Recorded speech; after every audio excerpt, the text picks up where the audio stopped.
my name's Brent Vaughan. I'm the Sales and Marketing Manager for Seawind, and today we'll be talking about the charter boat investments with particular respect to placing boats and Seawind catamarans into the Whitsundays and other locations for that mark. We have Mark O'Donoghue from Finlease who'll be coming in a little bit later on to talk about some of the numbers and give us a more detailed view, but we'll get things underway. So benefits to charter boat ownership, some of the locations that you can place boats, not just the Whitsundays, there are other locations. Why Seawinds have been such a popular choice for charter companies. And like I said, we'll have Mark come in and have a really close, detailed look at the business model and some of the numbers with particular reference to the 50% investment allowance, which is relevant at the moment. And we will have questions and answers towards the end. So what are the main benefits to charter boat ownership, and why do people go through this process? Well, probably the main one is the fact that you can really advance your boat ownership forward rapidly.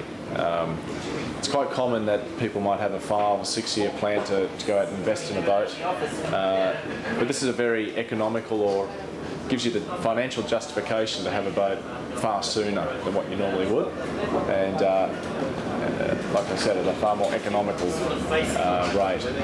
The boats are always by default located in great cruising locations, and the Whitsundays is obviously the premium choice for charterers in Australia.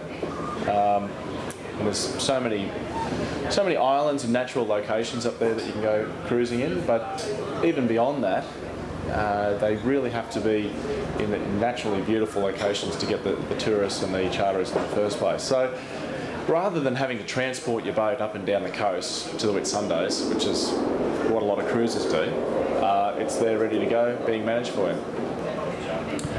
And on management,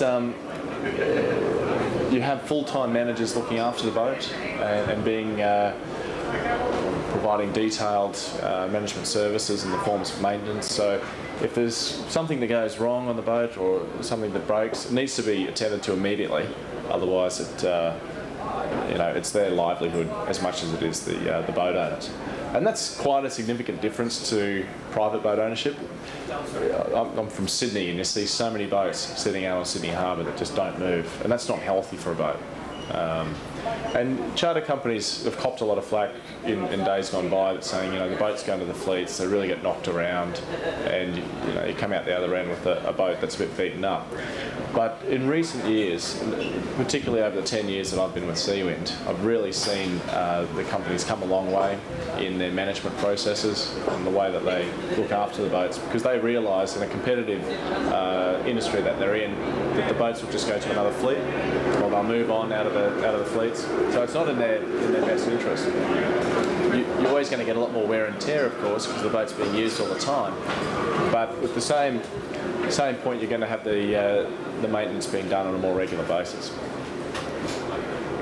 Of course, there's financial benefits, and one of the big ones is the fact that you're changing the definition of your boat ownership.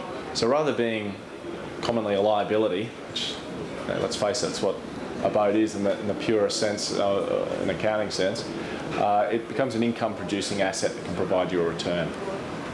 Of course, the 50% investment allowance is something that we've never seen before. It's an incredible incentive that's relevant at the moment. We'll go back into some of the detail of that a little bit later when Mark comes to speak. But in addition to that, the 30% depreciation has always been there, and that's on a diminishing scale basis, but that's always been an attractive situation in the first place. And of course, the GST is refundable on new charter boats when they go into the fleets. I'm just going to go through a little cash flow scenario comparing a single or a private boat buyer to a charter boat buyer. The single boat buyer, obviously, if you go out, say in a few years' time, and you go and buy a boat, the full investment comes out of your back pocket. And that's a pretty common scenario. See, people buy boats all the time. And I certainly don't want to talk people out of the situation of buying their own boat. But if you're comparing to charter boat ownership, there's certainly some cash flow differences. So the full investment comes out of your back pocket. It's a sad fact, but on most cases, maybe not the first year, maybe not the second year, but in the long term, people don't get much more than 3 or 4 weeks use on their boat per year. And you really see that in places like Sydney Harbour, where boats are sitting there, you know, on moorings, not going anywhere. And it's because life takes over. You know, people are busy and can't really afford to be out there every day. Unless you're retired, you know, and you can afford to go cruising and live aboard your boat, it's a different scenario. But for people that are still working and still got lots of commitments, time usage, fortunately, that isn't probably as high as what you'd like it to be. And then the expenses. Of course, your holding expenses never change, regardless of whether it's a charter boat or private boat. You know, the marina fees, the insurance fees, the slipping fees, all the fees involved with keeping a boat remain the same. The running costs, though, do change from, you know, depending on how much the boat gets used, of course. But the point is that all the expenses, again, come out of your back pocket. We have a look at a charter boat owner. Initially, they invest, say, 30%, maybe 20%, with the rest being financed through a lease arrangement. And, of course, you've got your monthly repayments. But on charter boats, you get at least 3 to 4 weeks a year guaranteed use for a private boat owner. And that's a common allowance that the charter companies give. And on top of that, there's unlimited standby. So right from day one, you've potentially got just as much use, if not more. Then you have the charterers which come into play, and they're willing to give their hard-earned cash to have the privilege of using your boat. And the cost of hiring an 1160, for instance, in the Whitsundays is about $6,500, 6,300 thereabouts for a week in the peak season. So it's pretty good money that they can charge. And then that money is divided 3 ways. So the management company usually take a split. The expenses for keeping the boat maintained and turning over goes one way, and of course you've got your net return, and that's usually a third, or give or take thereabouts. And that usually provides a 7 to 9% return on investment, which is a fairly conservative figure. Sometimes you get stronger than that. We've had charterers report up to about a 12% return on investment. It depends a bit on the season and the charter company at the time. But in addition to that, you've obviously got the 30% depreciation and the GST that's refundable.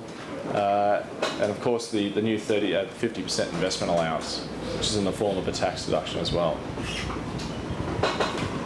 So we'll come back to the numbers, but just quickly go through why Seawind have been such a popular choice of catamaran in the Whitsundays. Seawind's now Australia's largest sailboat builder, and we have been for a number of years. We build about 35 catamarans per year, so we've got a boat going out the door every few weeks, and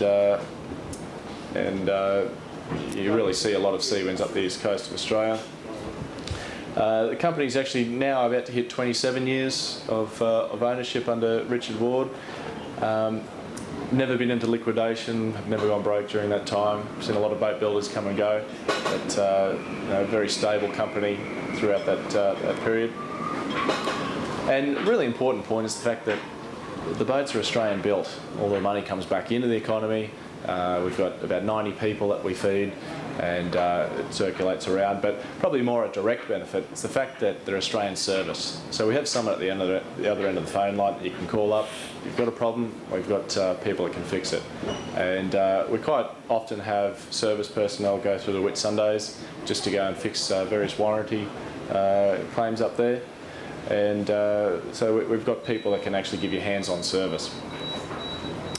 The resale for Seawinds have been very strong, and generally about 10% above the industry average, sitting around sort of 80% of the initial purchase price after a few years of ownership.